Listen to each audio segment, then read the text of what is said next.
Mesdames, Messieurs, bonjour. Le Togo a entamé sa marche vers la fin de l'année. Généralement, la fin de l'année rime avec pardon et réconciliation. Le chef de l'État ne vient-il pas décrire les premières lignes de cet important chapitre du grand roman qu'aura été finalement 2022? 364 détenus retirés des prisons, ils ont bénéficié de la grâce présidentielle. En définition, il s'agit d'un acte par lequel le président de la République dispense un condamné frappé d'une condamnation définitive et exécutoire de subir tout ou une partie de sa peine. Depuis jeudi, les mêmes questions accompagnent tous les mots de félicitations en direction de la présidence de la République. Qui sont ces détenus? Que deviennent les plus célèbres des pensionnaires que sont Pachanya Singbe ou compagnie ou encore Dimo Oré et les autres? Que disent les partis politiques et associations porteurs des revendications liées notamment à la libération des prisonniers politiques? Les prisonniers politiques ne parlent plus bien qu'ils soient vivants. Tout le contraire de Patrick Lawson qui n'a pas été emprisonné mais ne parlera plus parce qu'il a quitté le monde des vivants. La date de ses obsèques a été même rendue publique cette semaine. Le samedi 26 novembre prochain, il sera inhumé auprès des siens à Aného. Toute cette semaine, ceux qui l'ont aimé ou détesté, comme ces deux traditions lui ont rendu hommage, c'est unanimement que tous saluent un compagnon de lutte ou un patriote hors pair. Avant toute mort, il y a forcément la vie, ponctuée par moments de maladie. L'une des plus terrifiantes reste le cancer et au Togo, les autorités viennent d'inaugurer un centre international moderne de cancérologie à Lomé.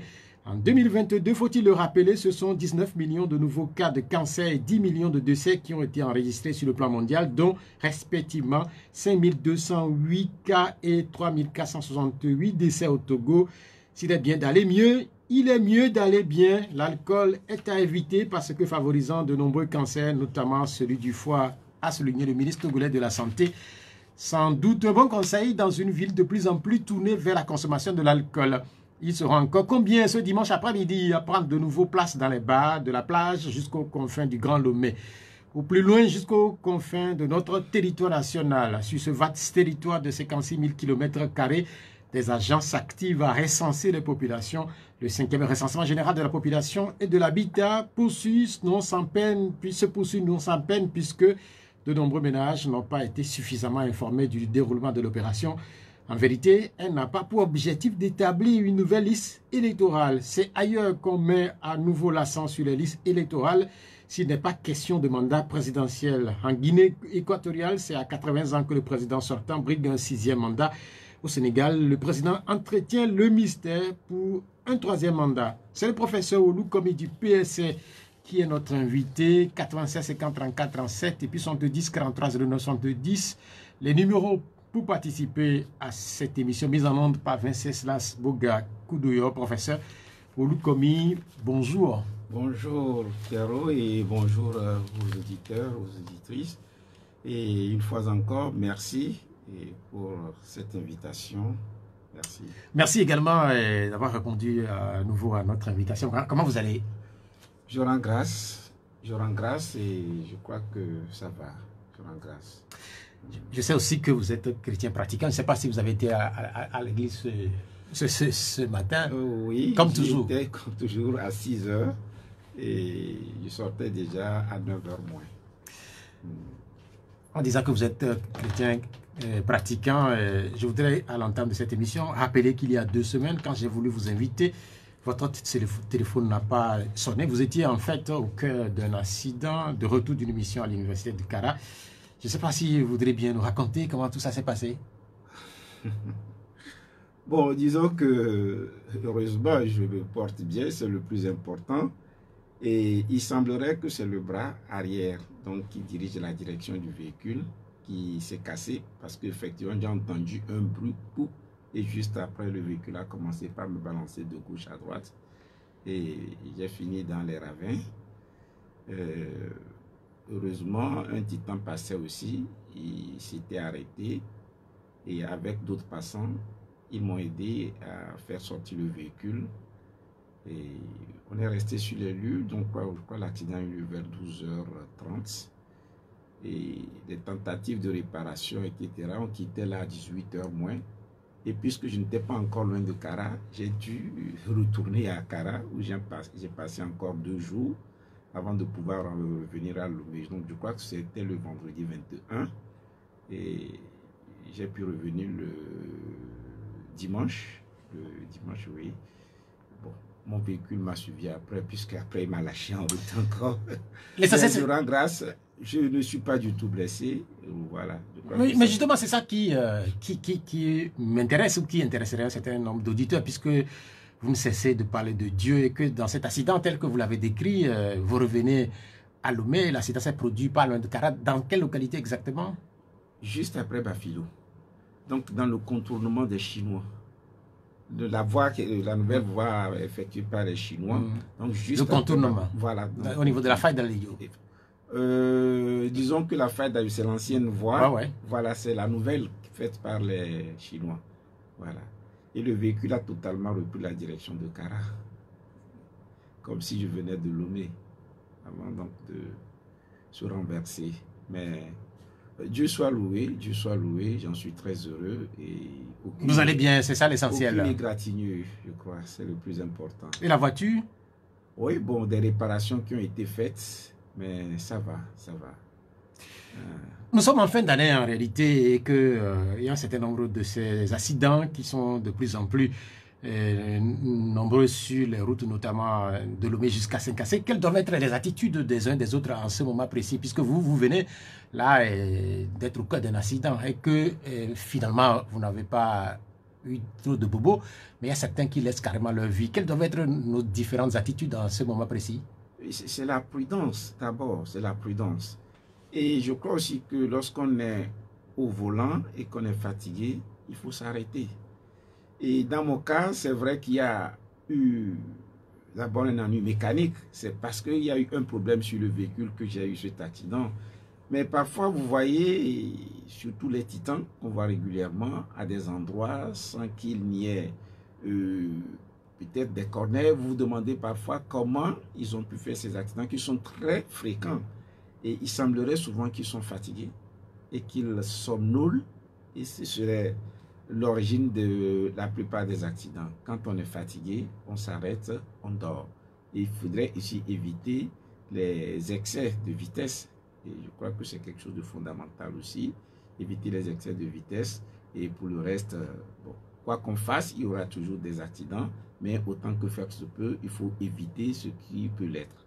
Je crois que c'est clair qu'on éviter également l'alcool au volant. Parce que c'est aussi un drame, ça. Quand on est ivre, on ne se contrôle plus.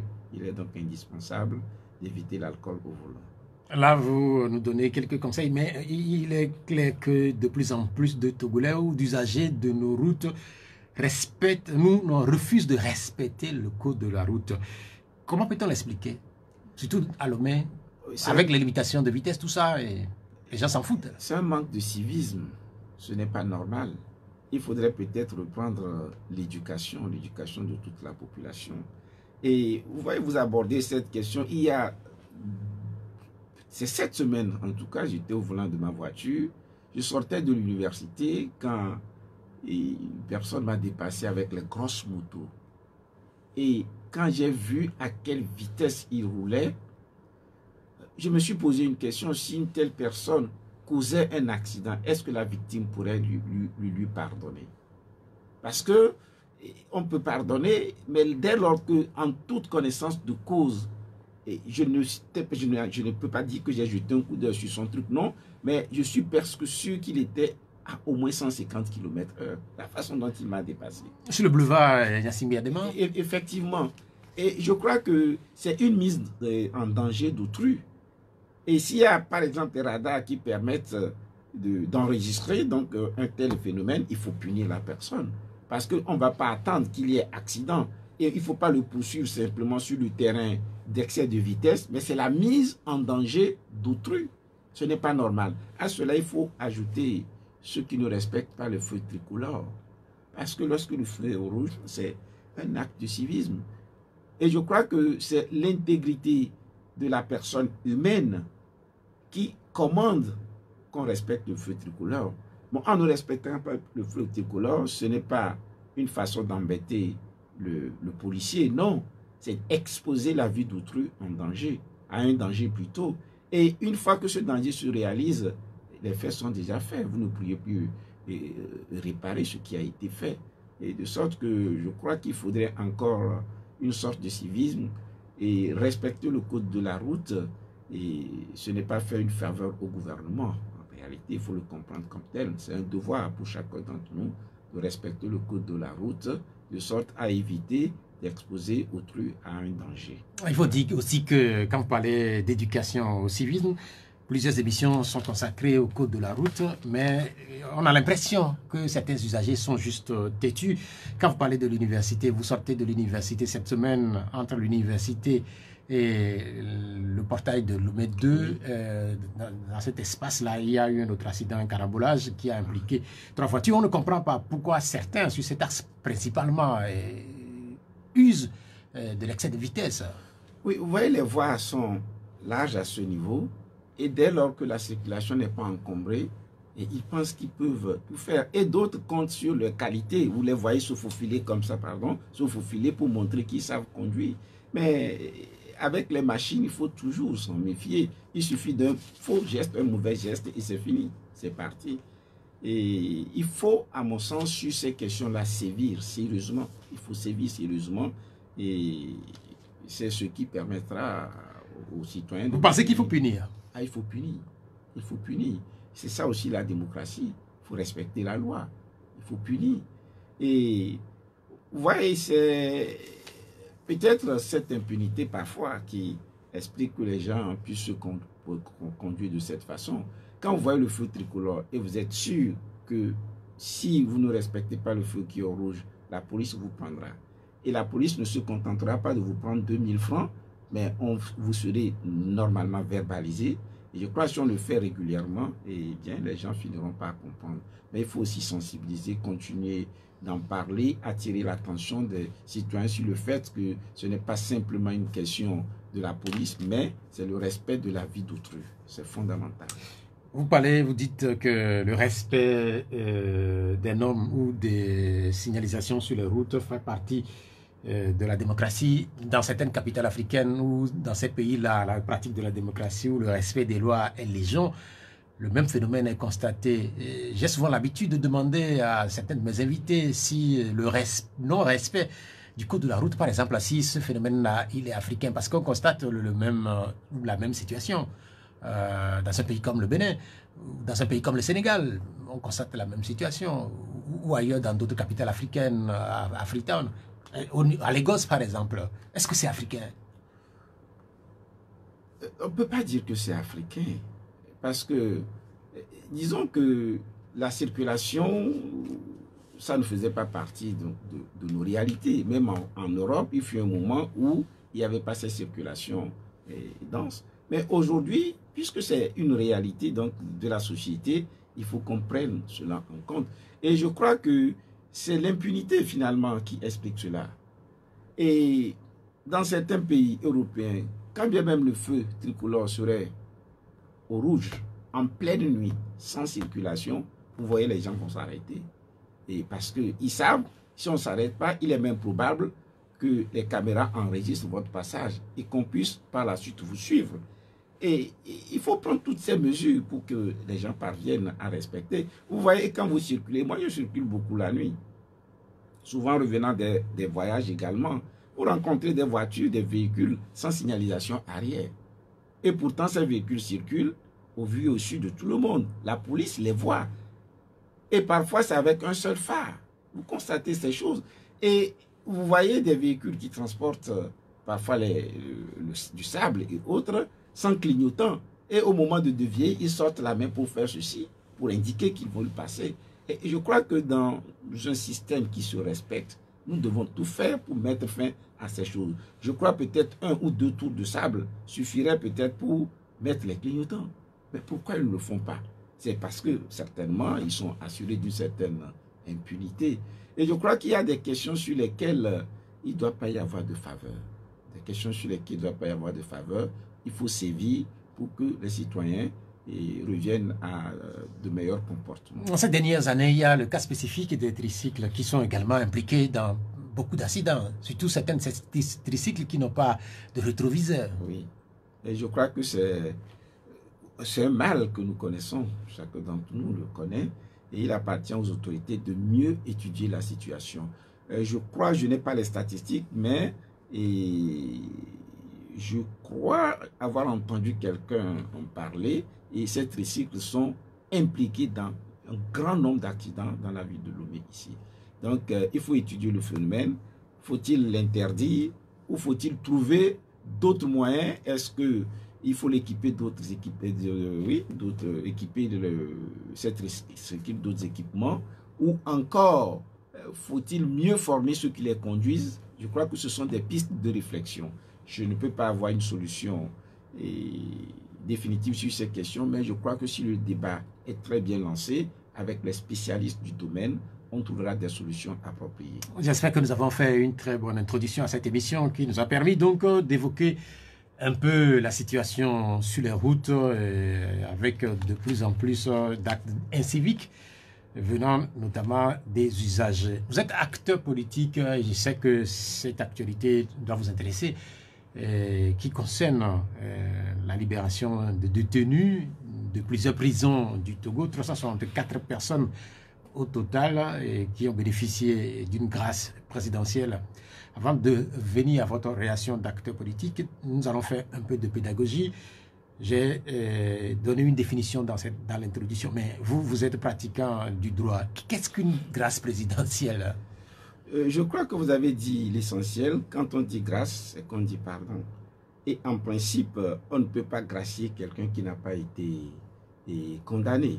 C'est qu'une personne qui a été condamnée et finalement, la grâce lui permet d'échapper donc à la sanction qui a été prononcée.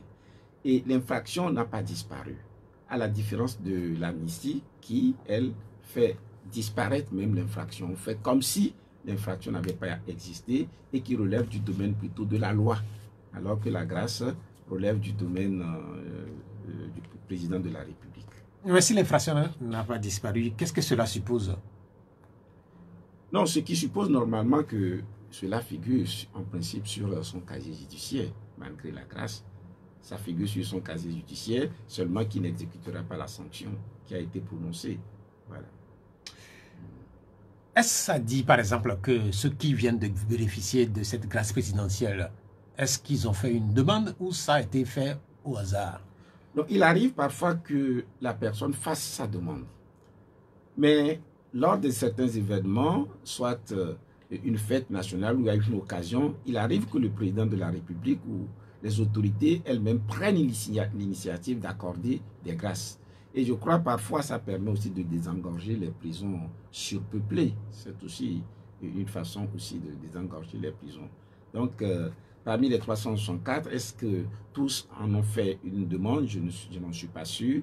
Il est fort probable que ce soit l'initiative du président de la République lui-même. Est-ce qu'on peut l'expliquer? Pourquoi c'est maintenant? Je crois que c'est une décision qui est discrétionnaire. Et donc, le président de la République n'a pas justifié pourquoi c'est maintenant qu'il le fait. Il peut avoir ses raisons. Et on l'admet comme ça. Et surtout que ceux qui sont libérés sont heureux, pas seulement eux, leur famille également. Et c'est une bonne chose. Et comme vous avez eu à le dire également, il aurait été souhaitable que ça puisse atteindre d'autres personnes également. Il y a parmi les réactions, celle-là que j'ai pu retenir sur les réseaux sociaux notamment, il y a quelqu'un qui dit une bonne partie de ceux qui viennent de recouvrer cette grâce présidentielle, une bonne partie va retourner à la prison, soit à Lomé ou à l'intérieur du pays, bientôt parce que certains adorent ces lieux-là, certains adorent être dans les prisons. Oui, c'est le problème de la récidive. Et ce qu'il a dit n'est pas faux, mais peut-être exagéré. Exagéré en ce sens que certains d'entre eux y retourneront forcément. Mais on ne peut pas dire que la plupart de ces personnes aiment la prison, loin s'en faut. Et certains, peut-être parce que ils n'ont pas pu peut-être apprendre quelque chose de précis au sein de la prison qui leur permette d'être indépendants sur le plan financier à leur sortie, avoir une activité rémunératrice et qui les éloigne de la déviance, de la délinquance. Ça peut être le cas de certaines personnes. D'autres, effectivement, peut-être ne se sentent plus à l'aise en dehors de la prison. On me racontait l'histoire de quelqu'un qui avait été libéré dans une prison, il y a longtemps quand même, et qui était malheureux de quitter cette prison parce que là, il a passé tout un temps, il se sent à l'aise, Et il fait la loi, il y fait la loi, de sorte qu'il peut être malheureux de sortir de la prison. Mais ce sont des cas isolés, de sorte que une grâce ne peut être qu'une bonne chose en principe. Et souhaitons que ces personnes ne retournent plus en prison. Tous ne vont pas y retourner. Après cet éclairage-là, je voudrais maintenant avoir votre réaction d'acteur politique. Vous l'avez sans doute noté, ça a été fait jeudi. Comment est-ce que vous l'avez accueilli? Oui, une grâce, c'est une bonne chose, mais vous l'avez dit, la question s'était posée de savoir pour les détenus politiques. Et la question fait débat parce que souvent le gouvernement estime qu'il n'y a pas de détenus politiques au Togo. En réalité, tout dépend de ce que nous voulons faire. Il existe plusieurs notions de détenus politiques. Et lorsque vous essayez de remettre en cause les institutions étatiques, par exemple les institutions publiques, et qu'on vous arrête dans ce cadre, on peut parler de crimes politiques ou de détenus politiques. Mais on peut également dire tout crime ou bien toute infraction de droit commun qui a été fait dans le cadre des activités politiques fait partie également des crimes politiques. De sorte que, et ces deux définitions existent, et on peut adopter une conception comme l'autre. Si le gouvernement décide d'aller plus loin, d'essayer d'aller vers une meilleure conciliation, un apaisement, il peut adopter cette conception de crime politique. Et en ce moment, effectivement, de ce point de vue, il y a des détenus politiques dans notre pays. Et je vais dire que cela serait d'autant plus intéressant que souvent lorsque des détenus sont dans ce cadre, parce que c'est dans le cadre des activités politiques, on les soupçonne de ceci, j'ai l'impression que surtout dans ces cas, la justice ne fonctionne pas correctement comme il se doit.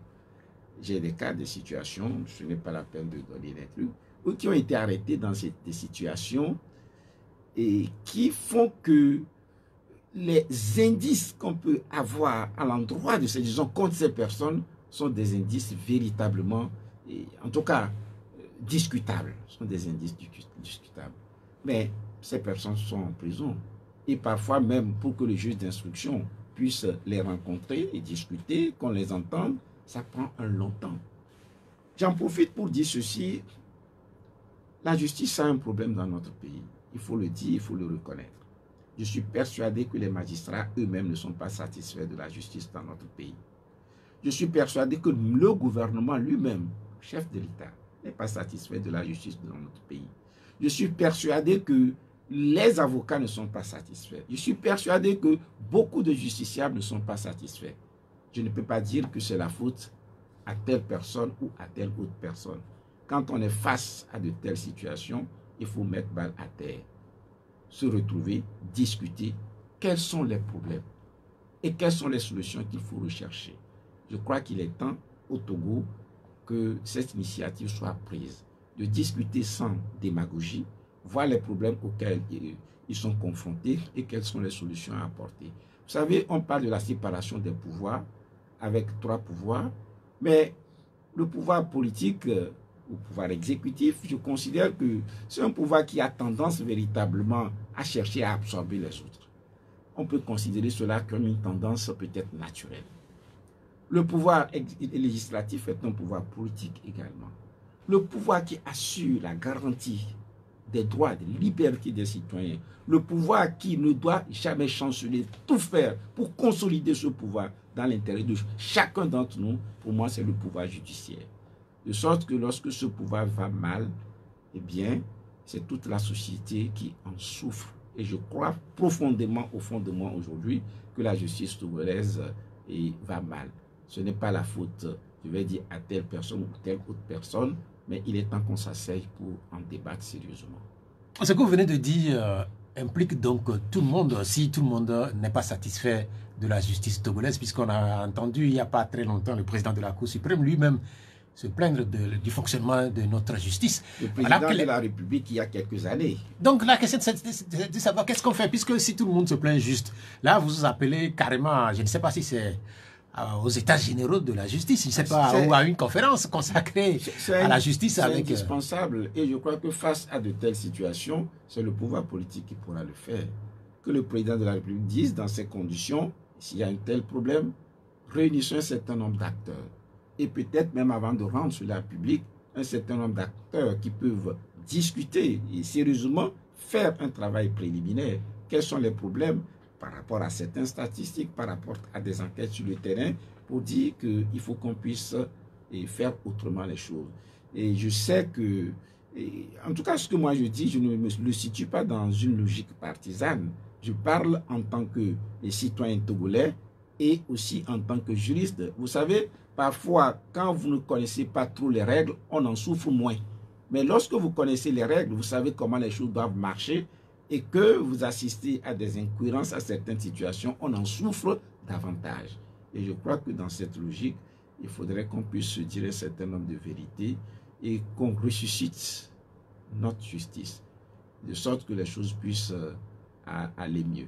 Si vous dites qu'il faut la ressusciter, cela veut dire tout simplement qu'elle est morte, notre justice. Mais quelles peuvent être les... Oui. Bon, peut-être pas morte, mais disons que notre justice connaît de réelles difficultés aujourd'hui. Il faut le dire. Quels peuvent être alors les intérêts, par exemple, du pouvoir politique, notamment de l'exécutif, de ressusciter ou de donner un peu plus de force à cet autre pouvoir qui, demain, par exemple, peut lui faire ombrage? Non.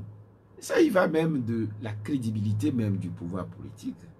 Parce qu'une justice très indépendante, une justice qui fonctionne bien, est un facteur aussi de performance économique. Les gens feront confiance au Togo. Et les citoyens également seront reconnaissants. Ils vont dire, ah, notre justice aujourd'hui marche bien, fonctionne bien. Vous savez, on peut me dire, et c'est aussi une réalité, que depuis des siècles, même ailleurs, la justice a toujours été décriée. C'est vrai. Quand vous regardez même en France, l'histoire de la justice, elle a été décriée, une justice toujours lente, etc. Mais je crois que quand bien même ces remarques ou bien ces critiques sont souvent récurrentes, il y a un minimum qu'on doit pouvoir attendre de la justice. Et ce n'est pas un problème qui date, je vais dire, d'aujourd'hui. Il y a eu la politique de la modernisation donc, de la justice dans notre pays. Et malgré ces programmes, je ne suis pas sûr que les résultats escomptés ont été atteints. Pour moi, il y a encore de réels problèmes. Et les justiciables vous le diront, ceux que vous côtoyez, et parfois vous-même vous assistez à des situations que vous vivez cela comme une sorte d'injustice, mais vous ne pourrez rien. Oui. Et quand je le dis, ce n'est pas simplement parler du pouvoir politique, même les juges, je ne dirais pas qu'ils sont tous mauvais, loin s'en faut, mais parfois même la question de responsabilité individuelle de ces acteurs aussi est en jeu.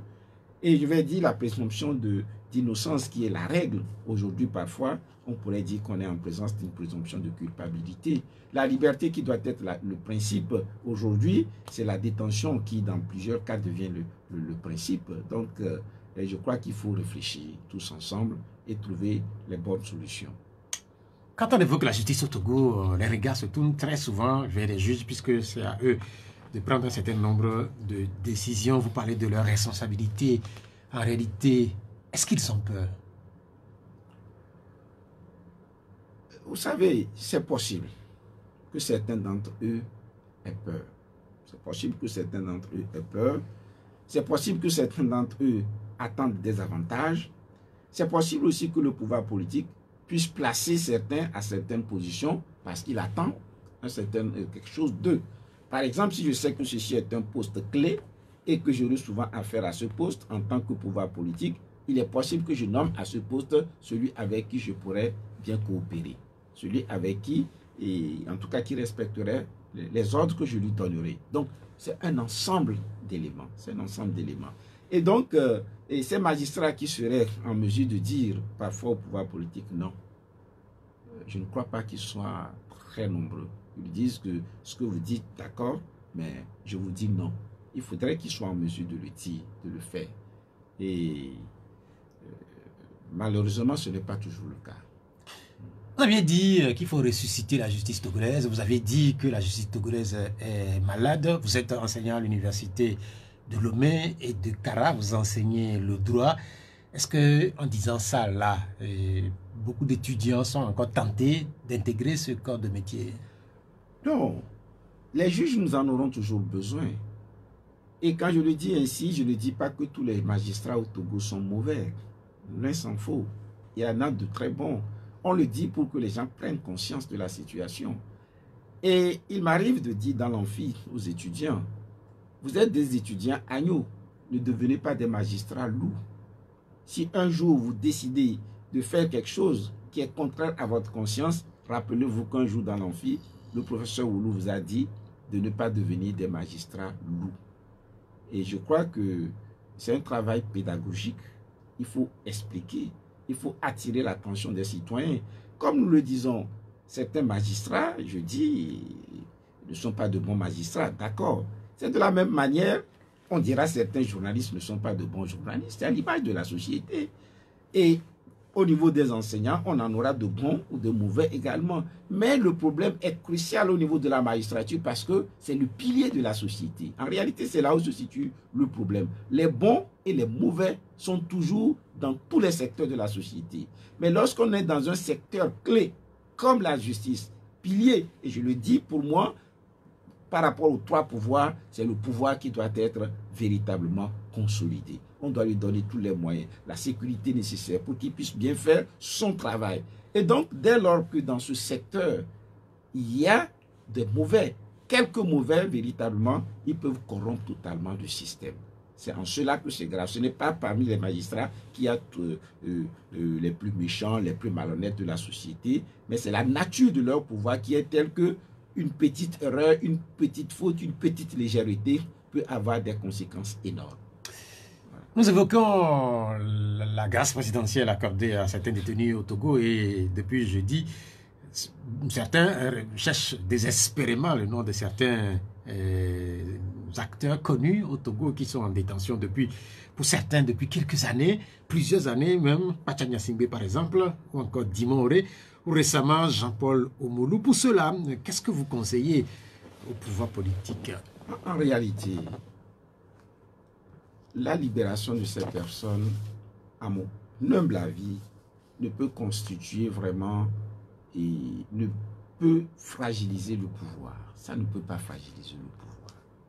Et je suis persuadé que le pouvoir gagnerait à laisser en liberté ces personnes. Je crois que on peut, sur le plan, sans me prononcer sur la nature de l'infraction, sur la qualification de l'infraction, on a pu sanctionner, on a pu poursuivre. À un moment donné, on peut dire, ça va. Et laisser en liberté ces personnes. En tout cas, c'est mon point de vue. Et je ne sais pas s'il y a d'autres éléments d'appréciation au niveau du pouvoir exécutif, du président de la République, et dont je ne dispose pas. Et parce que je suis persuadé au fond de moi-même qu'en laissant en liberté Dimon Oré et les autres, et ça ne causera aucun tort au pays. Et dans ces conditions, il faudrait pouvoir les laisser. Dans le temps, la sanction pénale était considérée comme une façon de punir, de sanctionner, de faire souffrir. Je crois que ces conceptions sont dépassées aujourd'hui. Il faut que la sanction pénale permette l'amendement du délinquant, afin que le délinquant puisse être réintroduit dans la société. Et à un moment donné, il faut dire, bon, ça suffit. Et faire preuve, vous avez fait le lien entre la grâce et le pardon. Faire preuve de pardon, ce n'est pas une faiblesse. Celui qui pardonne, si on n'est pas fort, ne pardonne pas en réalité. Bon, fort, c'est F-O-R-T, bien évidemment. Donc, ce n'est pas parce que le président aurait donné la grâce à ces personnes qui deviendrait plus faible. C'est une marque de, je crois, de caractère. Il faut qu'il le fasse, à mon avis. Voilà. Ce qui c'est, quand on lit les réactions depuis jeudi aussi, il y a beaucoup qui saluent cette volonté du chef de l'État a produit de la décrispation dans certaines familles parce que sans doute que ce dimanche, certains de ces détenus-là retrouvent leur famille. Peut-être qu'ils font la fête depuis qu'ils sont en liberté. Et quelqu'un te dit finalement que tout est possible en réalité. Parce qu'à un moment donné, on ne s'attendait pas à cette grâce présidentielle. Oui, tout est possible. Regardez au Bénin. Et là, ils ne sont pas allés loin, peut-être qu'ils le feront aussi, je l'espère. Il a suffi d'une rencontre entre le président de la République et son prédécesseur et pour que certains détenus également soient libérés. Quand bien même les procédures ou bien les condamnations n'ont pas encore été faites, soient libérés, tout est possible politiquement. Et au nom de la politique, on peut faire beaucoup de choses. Il n'y a pas de tabou en la matière. Et dès lors qu'on se le dit comme ça, et tout devient possible. Tout devient possible. Et je crois que c'est surtout sur le terrain politique qu'il faut davantage de crispation. Et moi, je suis persuadé, en tout cas, c'est ma conviction aujourd'hui, il faut qu'au Togo, nous puissions tous réfléchir davantage, toutes tendances politiques confondues. Et ceux qui ont plus de pouvoir ont plus de responsabilités, de sorte qu'on puisse s'asseoir pour savoir qu'est-ce que nous voulons faire de notre pays, quelle vision avons-nous de ce pays, qu'est-ce que nous voulons faire de ce pays. Et il faut qu'on le fasse, de sorte que ces oppositions ou bien ces confrontations parfois stériles où on chercherait la victoire des uns sur les autres et que certains peuvent rester en prison et parce qu'ils ont fait ceci ou cela, mais discutons, qu'il y ait aussi dedans un travail pédagogique et qu'on puisse avancer ensemble. Et je ne suis pas très heureux de la situation de mon pays. Mais c'est ce que vous dites là, quand vous parlez de votre sentiment. Vous n'êtes pas très heureux, mais au Togo, aujourd'hui, sur le plan politique, on a l'impression qu'il ne se passe rien. Donc, ça veut dire qu'il y a la décrispation. Est-ce qu'il y a quelque part des problèmes? Non, pas du tout. Ce n'est pas parce que les gens ne parlent pas. Il y a parfois un sentiment de lassitude, en réalité. Et parfois, on dit le chien aboie, la caravane passe. Les gens parfois se demandent, j'en parle, qu'est-ce que ça change? Et moi, il m'arrive de le dire, qu'est-ce que ça change? Mais parfois, on me dit, mais oui, mais le silence, je suis coupable. Mais parfois, vous dites, j'en parlerai, mais qu'est-ce que ça change? J'en parle, qu'est-ce que ça change? Moi, personnellement, parfois, j'ai ce sentiment. Et c'est pour cette raison que je suis plutôt tenté de dire que beaucoup de choses peuvent se faire plutôt dans les couloirs. On va discuter, faire des rencontres, parler, et savoir ce qu'il faut faire et les rendre peut-être publics. Mais dans tous les cas, aujourd'hui, il faut reconnaître qu'il y a des maux dans notre pays, des maux réels auxquels nous n'avons pas trouvé de solution. Et peut-être une seule tendance politique ne pourrait pas trouver de solution à cela. On le dit peut-être si même mon parti prend le pouvoir aujourd'hui, il ne trouverait pas de solution s'il ne cherche pas à discuter avec les autres, s'il ne cherche pas à faire une réelle concertation pour dire, voilà, je prends plus le pouvoir, mais mes amis, il y a tel problème. Quelles sont vos idées? Qu'est-ce que nous pourrons faire ensemble pour régler ces problèmes? Rendons ça public, toutes les tendances politiques confondues, et qu'on le fasse de bonne foi. Et en ce moment, on pourrait laisser à nos enfants un pays plus prospère, un pays apaisé. Et c'est une question de prise de conscience qu'il faut. Je vous demandais, où je disais qu'on a l'impression que tout est calme, ou tout est effectivement calme, donc on peut supposer qu'il n'y a pas de crispation. Je rappelle que vous avez été candidat à la dernière élection présidentielle. Dans les situations que nous vivons là, dans le monde, il y a beaucoup de tensions, il y a la vie chère. On se pose des questions sur l'avenir, le devenir même de l'espèce humaine, tout ça. Si c'est que vous avez été élu. Par exemple, dans la situation actuelle, quelles auraient été les manettes sur lesquelles vous allez appuyer? Quelles auraient été les initiatives que vous allez prendre pour qu'éventuellement, sur le plan politique, comme vous le dites, là, il y a un certain nombre, la décrispation, comme vous le dites, que tout le monde se sente heureux, que tout le monde se sente concerné? Oui, dans tous les cas, par rapport au développement que j'ai eu à faire déjà, vous voyez déjà ma logique. C'est une logique d'humilité, sachant que seul, on ne peut pas tout faire. C'est d'abord ouverture pour pouvoir échanger avec les autres. Échanger de sorte qu'il y ait un consensus sur ce qu'on peut considérer comme fondamental, indispensable pour notre pays. Je crois que pour moi, ce serait le moyen d'agir. Mais ensuite, il ne faut pas imaginer la gestion de notre pays de façon, je vais dire, ponctuelle. Il faut s'asseoir pour projeter et se projeter dans le temps. Quand vous voyez les difficultés financières auxquelles, ou bien les difficultés économiques auxquelles nous sommes confrontés aujourd'hui, si le Togo s'était donné depuis des décennies, ou bien c'était depuis certaines années, certains objectifs par rapport à notre autonomie, par rapport à l'extérieur, vous verrez qu'il y a l'influence de certains, plus nous ne les subirons pas. Si on s'était projeté ensemble dans le temps, tout ce que nous sommes en mesure de produire au Togo, mettons-y tous les moyens nécessaires pour qu'on les produise, de sorte que nous soyons autonomes par rapport à l'étranger. Et ce que je dis est valable pour certains pays.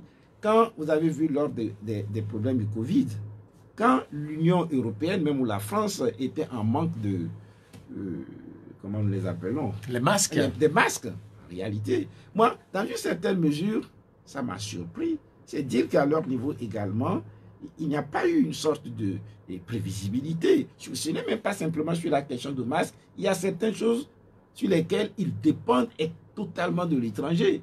Et parfois, je fais ces comparaisons par rapport à l'Europe. Peut-être que ça ne me concerne pas, mais j'y réfléchis.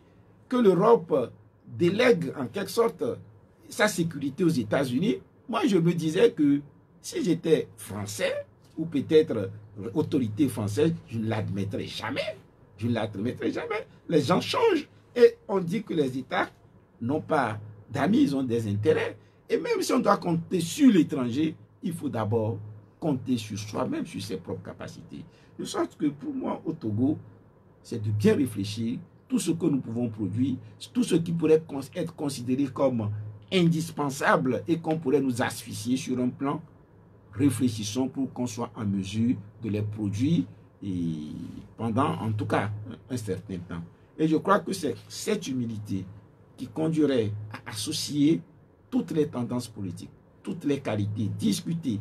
Quand je discute avec vous, ce n'est pas forcément que je ferai ce que vous avez dit, mais je tirerai quand même quelque chose de ce que vous avez dit qui me permettrait d'améliorer mes propres idées. Et si je constate que vos idées sont les meilleures, mais il faut que je les exécute. Et si j'ai des opposants qui ont de bonnes idées et qui les gardent parce qu'ils sont opposants, ne voulant pas que je les mette en œuvre, c'est peut-être qu'ils n'aiment pas aussi leur pays. C'est pour cela qu'il faut se faire confiance mutuellement, aboutir à des consensus et savoir que c'est l'intérêt du pays qui prime.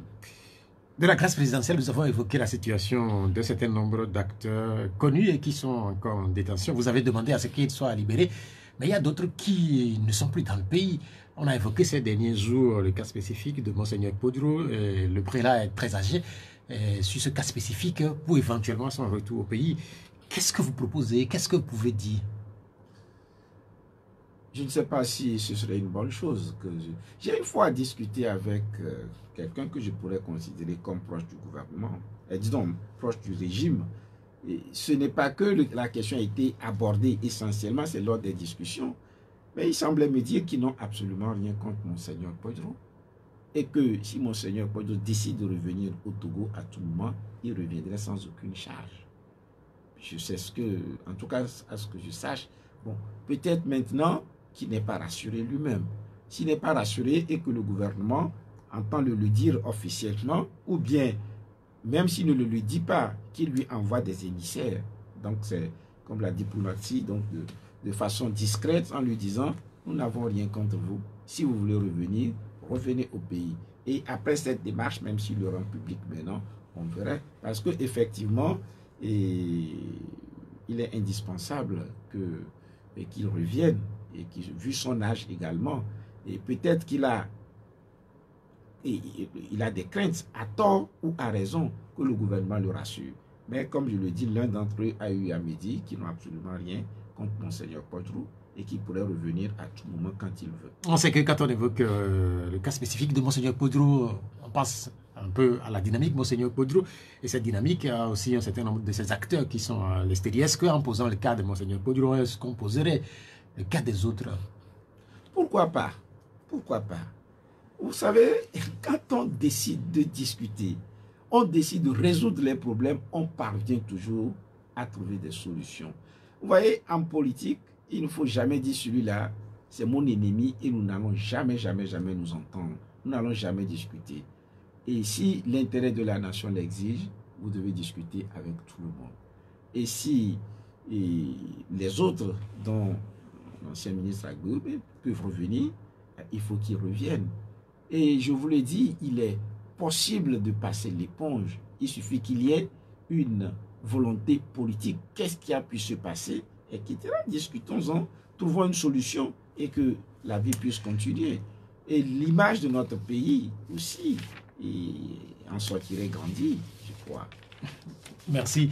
Nous venons de passer avec vous, professeur Olukomi, nous venons de passer 45 minutes. Et comme c'est la tradition, nous allons maintenant permettre aux auditeurs de participer à l'émission. J'ai déjà quelques réactions qui sont laissées sur notre page Facebook. Les numéros de l'émission pour le direct, c'est d'abord 70 43 09 70 et puis le deuxième numéro, c'est 96 50 34 37. Deux numéros, 96 50 34 37 et puis 70 43 09 70. Allô? Oui, allô, bonjour. Allô? Allô? Oui. Oui, bonjour. Bonjour. C'est Pelé? Oui, c'est Pelé. Vous allez bien? Très bien. Ok, allez-y. Oui, professeur, bonjour. Bonjour, monsieur Pelé. Ok, merci du courage. Merci beaucoup. Ok, bon, j'ai deux préoccupations. Oui. La première préoccupation, c'est l'actualité judiciaire de recensement, dont on n'a jamais attendu. Même le chef de l'État même n'a même pas donné le mot d'ordre de ce recensement, que si les gens viennent, comment les recevoir, les partis politiques, il faut que les gens aillent bien recevoir les recenseurs. On n'a pas écouté et on voit que sur le terrain, il y a du fiasco. C'est du bon sens envers côté de vous. C'est ça la première préoccupation. Deuxième préoccupation, c'est, vous avez parlé beaucoup de la justice judiciaire, ce qui m'interpelle tout le temps, que je voudrais vous poser comme question, c'est que au Togo, on a bien vu que des policiers, on les a arrêtés, après on les laisse comme provisoire, libération provisoire, etc. Je voudrais vous poser cette question, monsieur le professeur. Je donne l'exemple de Jean-Pierre Pape, qui est sous le mandat judiciaire. Est-ce que ce monsieur, lorsqu'il dépose sa candidature pour aller à une élection présidentielle, est-ce que cette manière de dire qu'il est sous mandat judiciaire, comment on peut comprendre quelqu'un qui est sous mandat judiciaire, il va à une élection. Est-ce qu'il gagne cette élection maintenant? Quel est l'aspect de cette justice? Comment ça se procède? Ce procédure-là, je ne sais pas comment ça se passe quand quelqu'un est sous mandat judiciaire et puis gagne les élections. La justice va le juger d'abord avant de prendre le pouvoir ou bien comment? Ok. Notez, je crois que le terme correct, c'est ce contrôle judiciaire. Oui.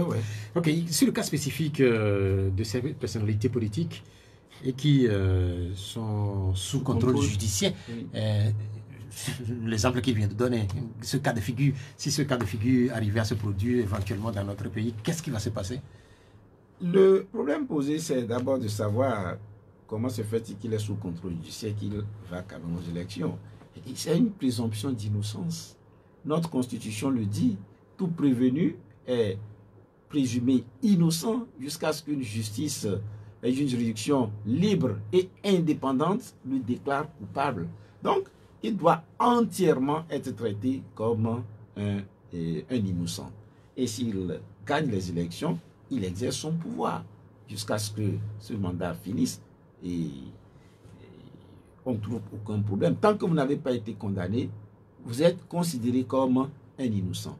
C'est justement pour cette raison aussi que lorsqu'on maintient les gens en détention pendant très longtemps, ça pose problème. C'est qu'il y a une présomption de culpabilité à l'égard de ces personnes. Et je crois l'avoir déjà dit une fois ici, pour qu'une personne soit maintenue en prison, avant son jugement, il y a des cas dans lesquels, un, soit parce qu'on craint qu'en le laissant, on ne le retrouve plus. Deux, parce qu'on craint qu'il fasse pression sur les témoins ou qu'il fasse disparaître les indices. Et trois, parce qu'on craint pour sa propre vie. Si on le laisse en liberté, par exemple, et les victimes pourraient lui causer des dommages. Quand on sort de ces situations, le principe doit être la liberté des citoyens. Et donc, Et ces personnes doivent être considérées comme innocentes. Et elles ne sont pas considérées comme innocentes. Elles sont innocentes jusqu'à ce qu'une juridiction puisse les déclarer coupables. Dans ces situations également, quelque chose de regrettable, ben, il faut que le procès ait lieu. Si vous pensez qu'il y a des éléments pour qu'on juge, ou si ce n'est pas ça, qu'il y ait des non-lieux. En réalité, il ne faut pas laisser planer l'épée de Damoclès pour dire pendant longtemps. Ce que cache en réalité la question de l'auditeur, si je me fais un peu l'avocat du diable, c'est que dans ce cas spécifique-là, le procès n'a pas eu lieu, la personnalité est sous contrôle judiciaire et la personnalité gagne une élection présidentielle. Est-ce que dans ce cas spécifique-là, la justice peut à un moment donné, au moment où cette personnalité est au pouvoir, revenir sur ce dossier et le juger? Ça m'étonnerait, je crois. Peut-être qu'on atteindra la fin de son mandat, mais vous regardez vous-même. Si on prend son cas spécifique, alors qu'il était au pouvoir, alors qu'il était dans l'opposition, on ne l'a pas jugé. Et quand il prendra le pouvoir, c'est en ce moment, finalement, qu'on chercherait à le juger. C'est utopique. En ce moment, peut-être que les magistrats feraient leur travail jusqu'au bout et donneront une ordonnance de non-lieu pour dire que, eh bien, il n'y a pas lieu peut-être de poursuivre ou que les auteurs sont ailleurs. C'est possible. Et si aujourd'hui ils ont les éléments nécessaires, c'est deux choses l'une. Ou bien on dit, bon, il n'y a pas lieu de poursuivre, il n'y a pas d'éléments, ou on dit qu'il y a lieu de poursuivre et ils ont les éléments, ils vont dans un Bien, procès. merci. La deuxième partie de la question porte sur le recensement général de la population. C'est vrai qu'on entend beaucoup de choses autour de cette opération. Vous habitez quel quartier? À Beauvais. Vous avez été déjà compté? Pas encore, il semblerait qu'ils sont passés... Vous n'étiez pas là? Hier dans l'après-midi, je crois. Et c'est ce matin qu'on m'en parlerait. Déjà, ils sont passés hier dans l'après-midi, mais il y avait à la maison qu'un enfant, de sorte qu'ils n'ont pas pu faire leur... Donc, ils seront obligés de revenir. Mais beaucoup de choses se disent autour de cette opération, notamment sur le plan des communications. Beaucoup pensent que beaucoup de Togolais ne sont pas suffisamment informés de la tenue de cette opération et qu'il aurait fallu une médiatisation beaucoup plus grande ou une communication beaucoup plus grande, une sensibilisation beaucoup plus grande autour de cet événement-là. Est-ce que vous êtes de cet avis? Je suis entièrement de cet avis. Et regardez, pour des questions qui engagent comme ça toute la nation, je donne simplement un exemple. Supposons que le gouvernement fasse appel aussi aux partis politiques. Qu'un parti ou bien une personnalité de l'opposition et du régime ensemble parlent, ça va frapper les esprits. Ce ne sont pas des gens qui ont l'habitude de parler ensemble. Et si tel est le cas, cela voudrait dire que c'est quelque chose d'un enjeu national. Il faut qu'on puisse écouter et réagir. Et je crois que la communication n'a pas été suffisamment faite autour de ce problème. Et pourtant, c'est un problème d'importance capitale pour notre pays, parce que des statistiques qui sortiront peuvent être menées, des politiques, un certain nombre de mesures. On connaîtra les caractéristiques de la population. C'est donc une bonne chose, en principe, le recensement, mais tel qu'il se passe actuellement, je crains que les objectifs ne puissent pas être atteints. Bien, merci. Deuxième auditeur. Il est parti, c'était le deuxième auditeur. J'espère que derrière, nous allons pouvoir récupérer un autre auditeur sur 96 50 34 37 et puis 70 43 09 70. Allô, bonjour. Allô, bonjour, monsieur Diao. Vous êtes à l'antenne, quel est votre nom? C'est Kojo de Biadoua. Kojo, allez-y. Oui, le professeur vient de dire que la justice est malade. Voici, il ne faut pas que l'exécutif a une même mise sur le pouvoir judiciaire. C'est pourquoi la justice est malade. D'accord. Bien, merci. Je disais il y a quelques instants que notre justice est malade, effectivement. Il y a plusieurs causes à cette situation. L'exécutif a une même mise sur la justice. Il y a effectivement sur certains aspects où on peut mettre en cause cette influence du pouvoir exécutif sur le judiciaire. Mais cela n'explique pas tous les problèmes de notre justice. Il y a certains problèmes qui n'ont aucune connotation politique. Il y a certains problèmes qui n'intéressent même pas donc le pouvoir exécutif. Mais le pouvoir de l'argent intervient. quand il parle du pouvoir de l'argent, les questions de corruption, peut-être. Ça, ce sont des questions qui ne dépendent pas forcément du pouvoir exécutif, mais qui dépendent peut-être du juge. Et là où peut-être qu'on peut faire intervenir le pouvoir exécutif, c'est que lorsqu'on a des éléments de preuve, il faut sanctionner aussi. Parfois, il sanctionne, mais peut-être pas suffisamment. En tout cas, dans d'autres cas, il ne sanctionne pas. C'est vrai, l'emprise du pouvoir exécutif sur le pouvoir judiciaire, et je crois que c'est réel. Je vais donner un exemple qui est souvent aussi, quand vous vous approchez du monde judiciaire, vous le verrez. La plupart du temps, lorsqu'on est en matière pénale et qu'on demande une mise en liberté, le juge d'instruction va, plutôt le procureur de la République donnera son avis. Et il semble que les juges du siège, presque toujours, suivent l'avis du procureur de la République. Presque toujours. Même si en privé, parfois, ils vous disent que oui, je trouve que ce problème, comme ça, ils vont suivre l'avis du procureur de la République. Or, le procureur de la République, dans notre organisation, est soumis à l'autorité du ministre de la Justice. Ce n'est pas une situation anormale. La loi veut qu'il en soit ainsi.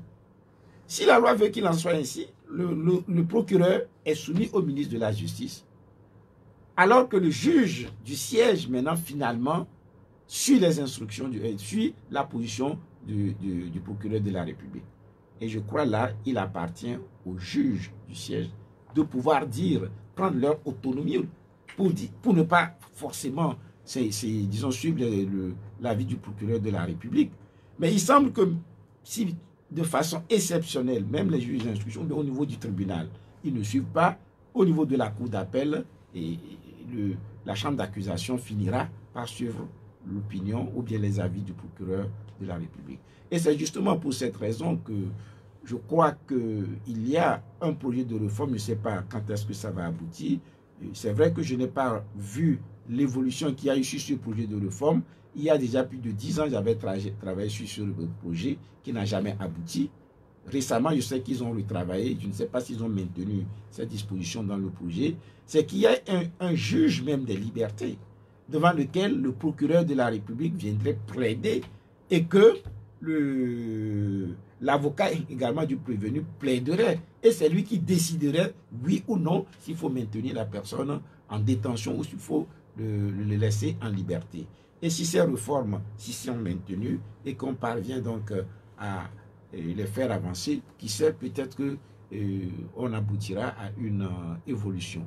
Le pouvoir exécutif a une réelle emprise sur le pouvoir judiciaire, mais ça n'explique pas tous nos problèmes. Voilà.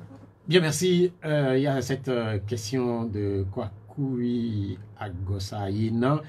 Il dit, depuis le 5 octobre 1990, avait commencé des manifestations politiques. Jusqu'à ce jour, bon nombre de leaders de partis politiques ont trahi la lutte, bon nombre ont quitté même la lutte. Dieu merci.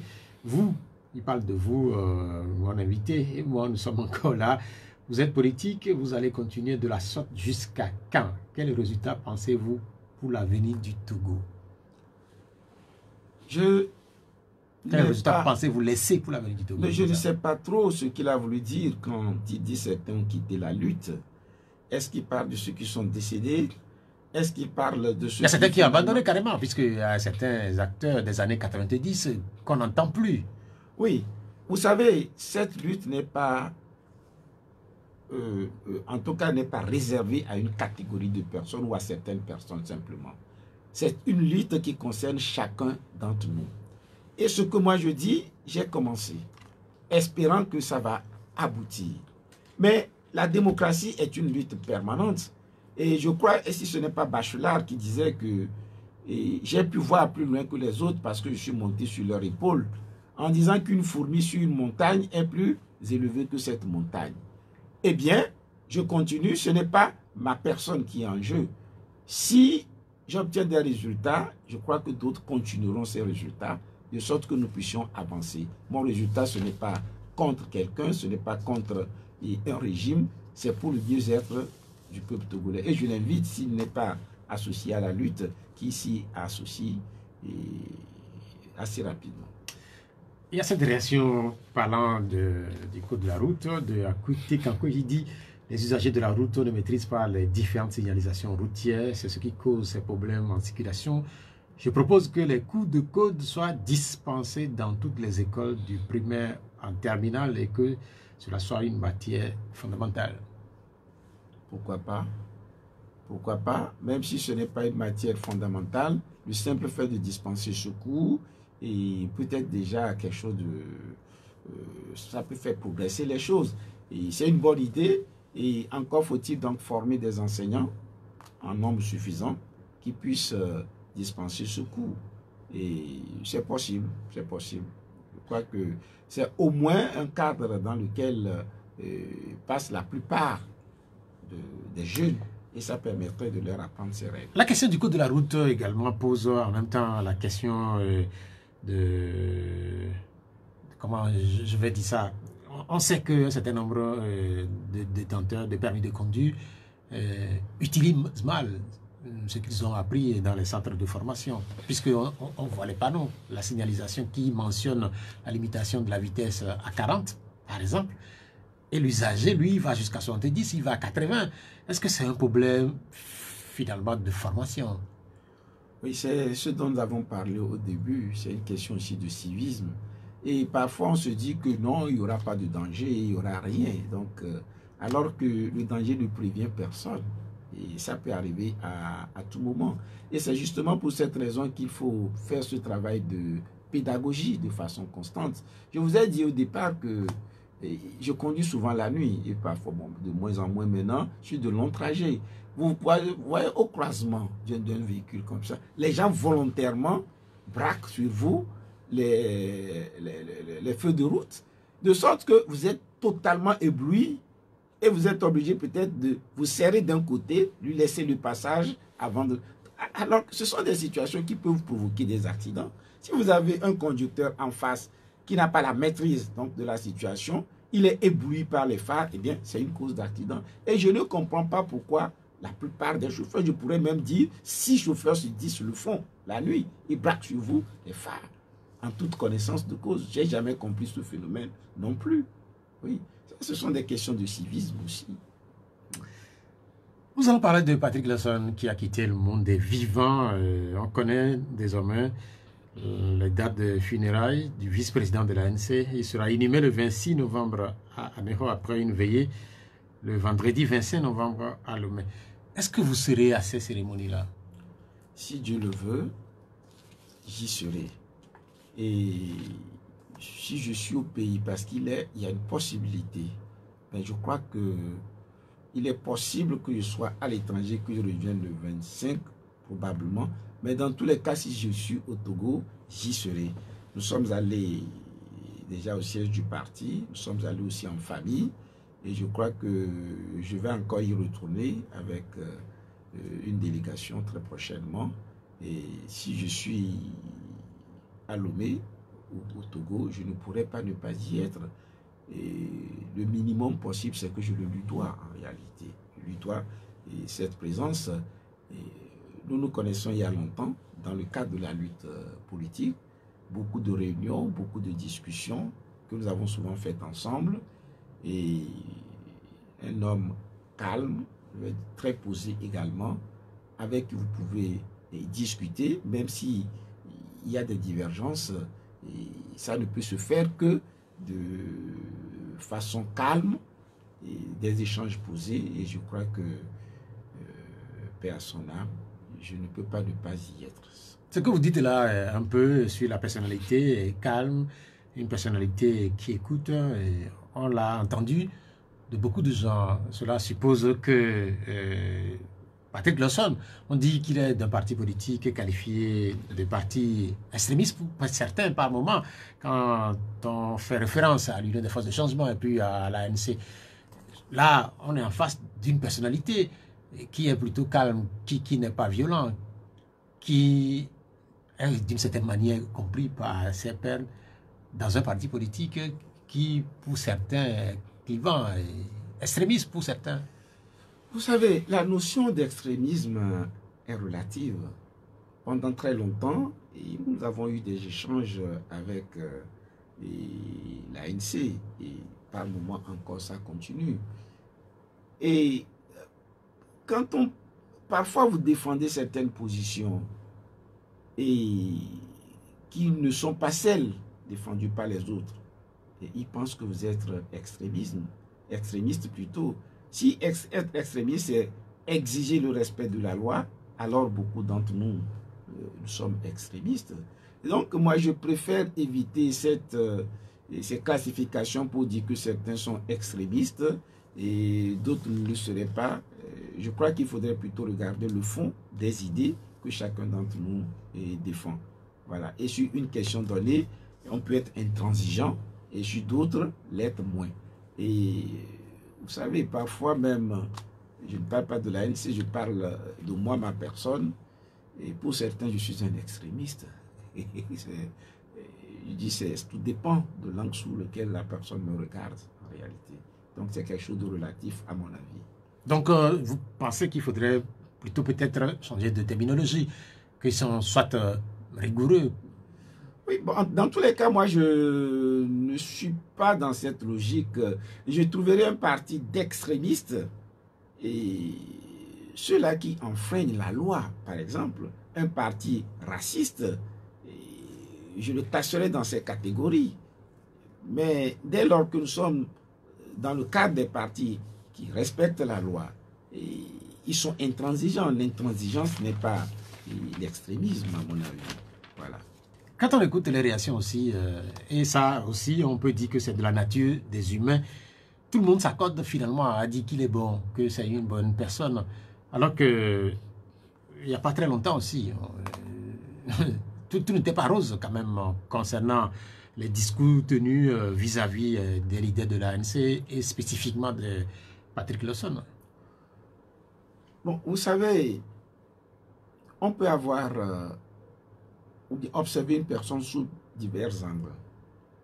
Sur le terrain politique, peut-être parce que vous ne vous entendez pas, sur le plan également humain. Mais au-delà du contenu également, il y a aussi la forme que l'on donne à ces positions. J'ai dit tout à l'heure qu'il est calme, qu'il est posé, et il peut avoir ses positions, mais les défendre de façon calme, de façon posée, sans chercher à injurier, sans chercher peut-être à mépriser l'autre. Et dès lors que quelqu'un présente ses qualités, même si au fond, vous n'êtes pas d'accord sur un certain nombre de choses, il faut considérer qu'il est bon, je crois.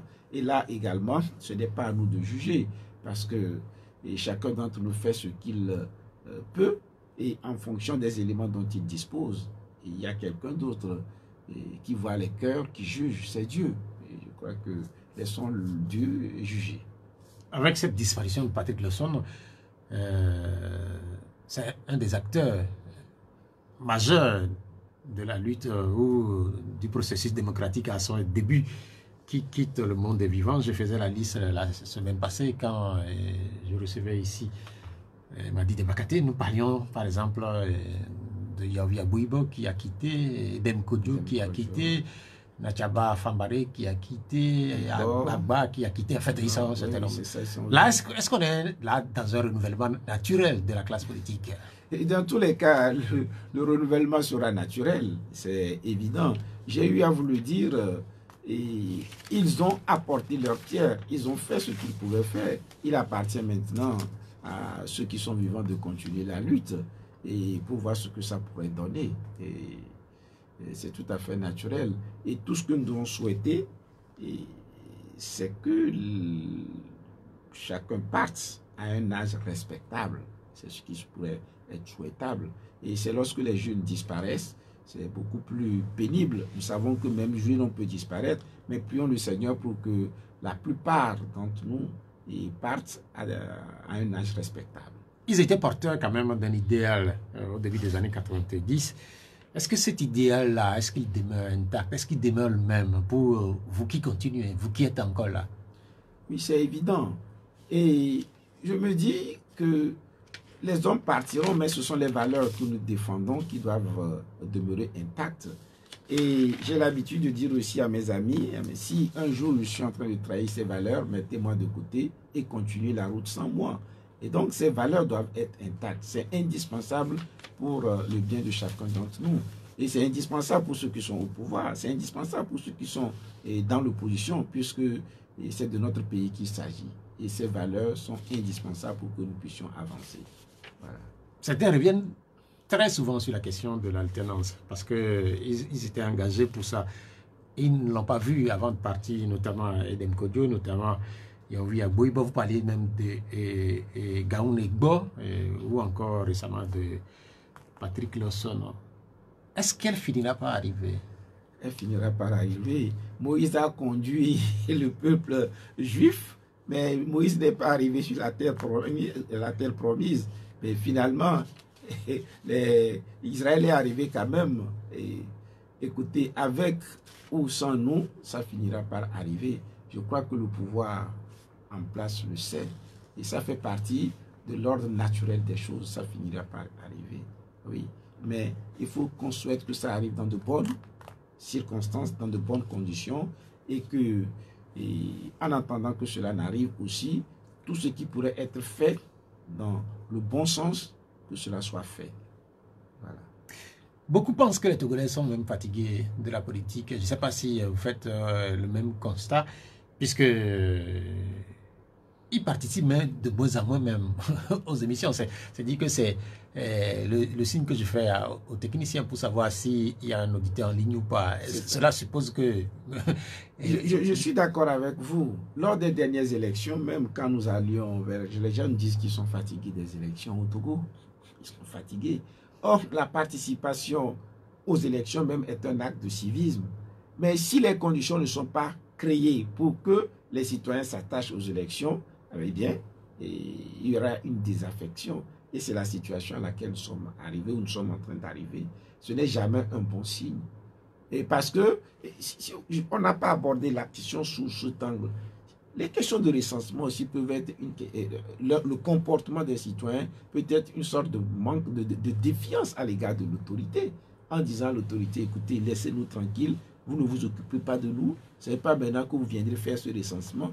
Donc, même si vous voulez faire de bonnes choses à un moment donné, puisqu'il y a une crise de confiance, les gens ne vous prennent pas au sérieux. Et quand on ne vous prend pas au sérieux, ça devient difficile. On dit, une fois corrompu, il est difficile de ramener les peuples à de bonnes mœurs. Voilà. Donc, si les gens sont à ce point déçus et qu'ils ont même du mal à prendre le téléphone pour participer aux émissions, ils ne veulent pas parler de politique, cela peut supposer que les prochaines élections sont en danger. C'est vrai. Et moi, souvent, je leur dis, vous êtes déçus du système. Vous dites que pour cette raison, vous ne participez plus. Mais ceux qui sont du système vont participer et vont gagner maintenant dans la légalité, dans la transparence, parce que les autres n'ont pas voté. Quand vous prenez aujourd'hui ce qui s'est passé en Israël, je crois que les partis arabes, plusieurs n'ont pas voté. Et si vous ne votez pas, bien évidemment, les autres iront voter et ils vont gagner. Bon, c'est vrai, c'est compliqué de dire aux gens, difficile aux gens de dire, allez voter quand les gens vous disent, nous connaissons déjà le résultat.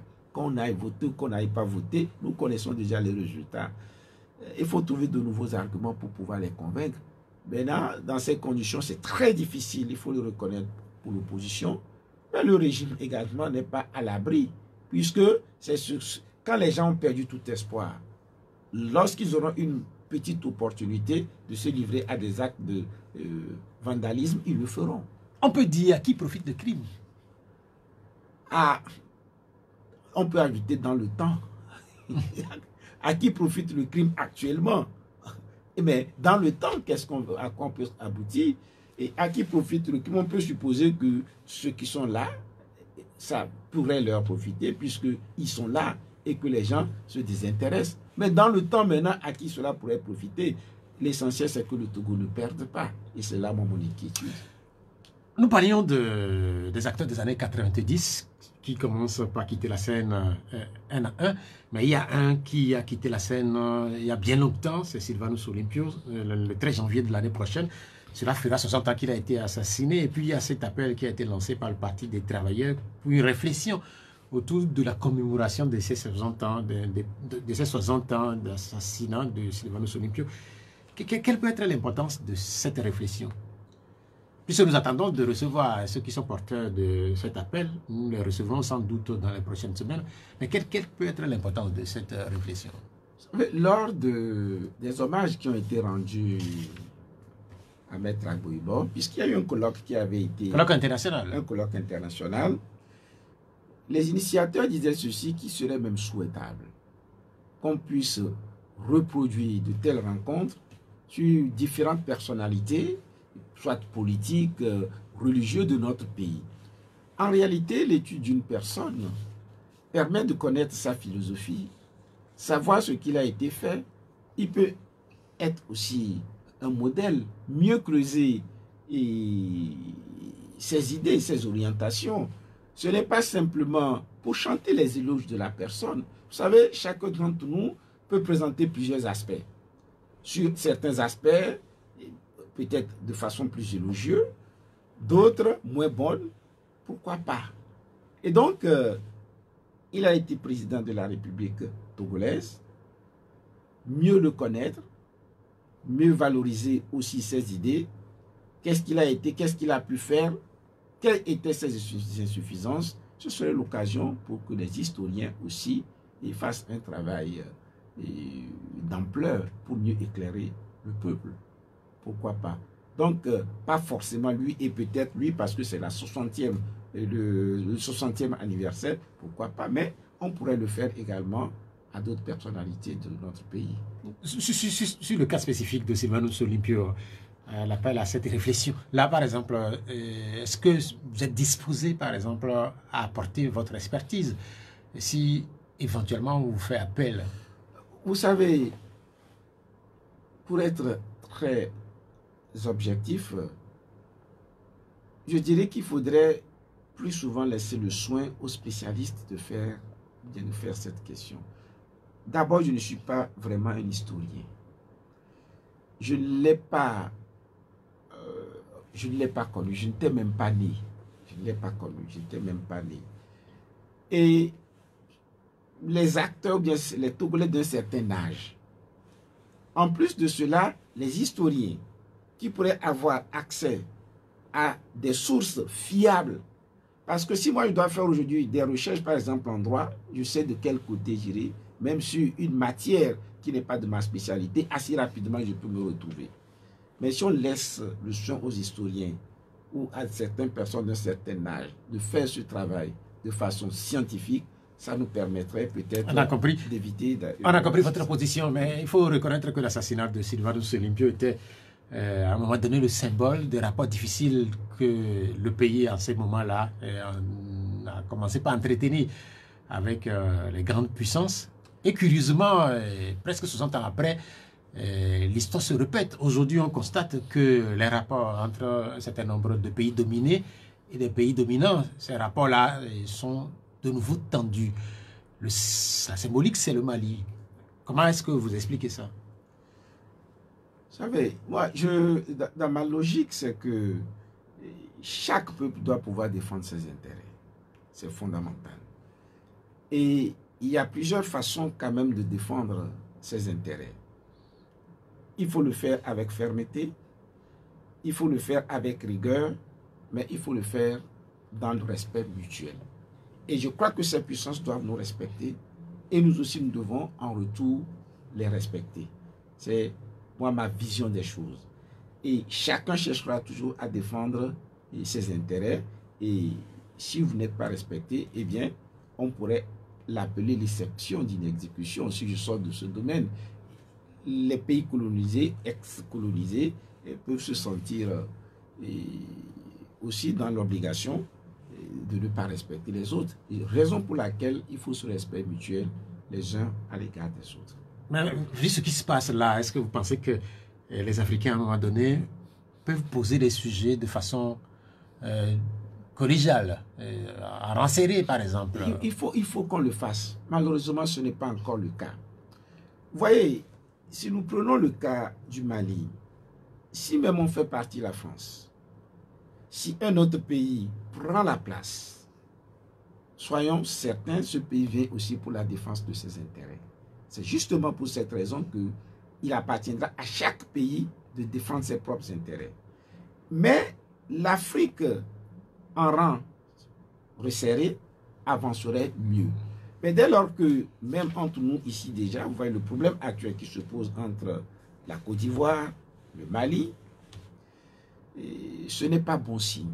Ce n'est pas du tout bon signe. Il faudrait qu'on puisse, l'Afrique réfléchisse mieux et qu'on fasse ensemble preuve d'humilité et qu'on puisse taire nos divergences sur certains points pour pouvoir avancer ensemble. Il ne faudrait pas que l'un cherche à plaire à telle puissance et que l'autre plaise plutôt à l'autre puissance. Ils se serviront de nous pour se combattre. Voilà. Mais il y a quelque chose qu'on ne comprend pas, puisque de plus en plus d'Africains, notamment de la nouvelle génération, parlent de panafricanisme, un peu comme si on était retourné au début des années 60.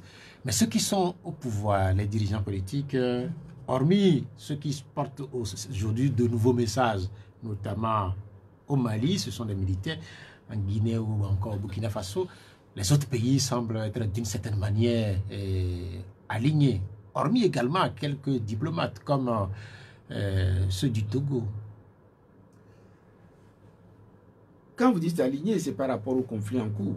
Non, par rapport à la position des puissances. Est-ce qu'il faut continuer par s'aligner derrière eux s'il y a des intérêts qui sont ceux de ces puissances-là et forcément les soutenir? Non, je crois que nous n'avons pas à nous aligner derrière les puissances. Mais je crois plutôt qu'il faut s'aligner par rapport à certaines valeurs que nous défendons. Et si je vais être beaucoup plus explicite, vous voyez le problème qui se pose aujourd'hui entre la Russie et l'Ukraine. D'un côté, le bloc occidental, de l'autre, et la Russie et les autres. Et je me dis que ce n'est pas une question de dire je suis avec les Occidentaux, je suis avec la Russie. Positionnons-nous par rapport à notre analyse relativement aux valeurs. Quel est le problème en cause? Et quelles sont nos valeurs par rapport à cet élément? Donc ce n'est pas soutenir l'un ou l'autre, mais positionnons-nous par rapport à nos valeurs. Et ensuite, peut-être nos intérêts. Mais il faut placer peut-être ces valeurs avant les intérêts. Je ne sais pas si j'ai répondu à la question. Oui, ce qu'on ne comprend pas là aujourd'hui, quand vous lisez un peu les réseaux sociaux, la jeunesse, on sent qu'il y a une sorte de cassure entre les jeunes qui semblent être porteurs d'un idéal qui ressemble beaucoup plus à ceux des pères de nos indépendances. Et puis il y a les leaders qui dirigent nos pays. Une bonne partie, nous, quand vous prenez Alassane Ouattara par exemple, on a l'impression qu'il ne continue pas à défendre correctement Paris. C'est ce décalage qu'il y a entre, je vais dire, les préoccupations des populations et les préoccupations des dirigeants. En réalité, parfois, qui aboutit à cette situation. Et défendre les intérêts de Paris serait une erreur, à mon avis. C'est qu'on se positionne par rapport à nos valeurs et par rapport à nos intérêts. Et c'est parce que nos dirigeants n'ont pas su véritablement prendre en compte les intérêts de la population. Prenons même les organisations régionales dont nous parlons. Prenons le cas de la CEDEAO. La CEDEAO n'a pas su être à la hauteur de ce qu'il faut. Les présidents, parfois, on a l'impression qu'ils se retrouvent entre eux pour défendre leurs intérêts plutôt que les intérêts des peuples. Et très souvent, les gens reviennent sur cette question. J'ai dit qu'il arrivera un moment où il y aura donc un divorce entre la CEDEAO des présidents et la CEDEAO des peuples. Et il y a des questions concrètes sur lesquelles ces présidents, dans le cadre de la CEDEAO, auraient pu mieux s'occuper des populations plutôt que de faire du folklore. Et donc, ce sont les besoins vitaux des populations qui font qu'aujourd'hui... Ça dépense même que la CEDEAO doit pouvoir se réveiller, sinon elle finira par mourir. Évidemment, il faut qu'elle se réveille. Qu'elle se réveille et qu'elle prenne en compte un certain nombre de préoccupations des populations. Si elle ne le fait pas, elle perd en crédit et finalement, elle ne servira pas. Est-ce que parmi les préoccupations des populations, il y a par exemple celles liées au mandat présidentiel? Puisque actuellement au Sénégal, il y a un débat qui a cours autour du troisième mandat. Dès lors que vous cherchez à vous maintenir au pouvoir, c'est une source de tension. Ce que nous devons comprendre, c'est que nul n'est indispensable. Et ceux qui crient souvent en disant que c'est lui notre chef, c'est lui seul qui peut le faire, ils veulent qu'il soit maintenu là pour leurs propres intérêts. La plupart du temps, c'est ça. Il faut éviter ces questions de chercher à se maintenir au pouvoir. On va traficoter la Constitution pour un troisième mandat, pour dire qu'on remet les pendules à zéro. Ce n'est pas normal. Il faut que les chefs d'État le comprennent. Et s'ils le comprennent, je crois qu'ils pourraient avancer. Regardez les chefs d'État, les anciens chefs d'État qui sont partis dans de bonnes conditions. Ils sont honorés aujourd'hui. Quand il y a des crises, on fait appel à eux. Et je crois qu'il y a une vie après le pouvoir. C'est ma conviction. Et il faudrait que ce soit une bonne vie, une belle vie après le pouvoir. Nous allons terminer cette émission sur ce centre qui a été inauguré cette semaine à Lomé, le Centre international moderne de cancérologie. Mais il y a cette partie du discours ou de l'intervention du ministre de la Santé du Togo qui peut nous intéresser. Il dit, en 2020, faut-il le rappeler, ce sont 19 millions de nouveaux cas de cancer et 10 millions de décès qui ont été enregistrés sur le plan mondial, dont respectivement 5208 cas et 3468 décès au Togo.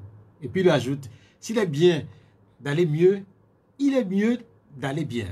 Et il dit, l'alcool est à éviter parce que favorisant de nombreux cancers, notamment celui du foie. Et dans mon introduction, je disais que la question c'est de savoir combien seront-ils cet après-midi à être encore dans les bars. Comment est-ce qu'on peut expliquer que ces derniers mois, ces dernières années, les bars du Togo soient aussi prisés que ça? Parce qu'il y a quelques années, on disait que les populations de tel pays boivent beaucoup, les populations de tel autre pays boivent beaucoup. Mais aujourd'hui, les Togolais semblent emboîter le pas à ces pays-là. Peut-être que je me trompe, mais à mon avis, les gens cherchent à noyer leurs problèmes. Mais malheureusement, ils se noient. Ils ne noient pas les problèmes, mais ils se noient. Quand les gens sont face aux difficultés, ils pensent peut-être qu'en allant dans les bars, ils pourraient oublier leurs problèmes.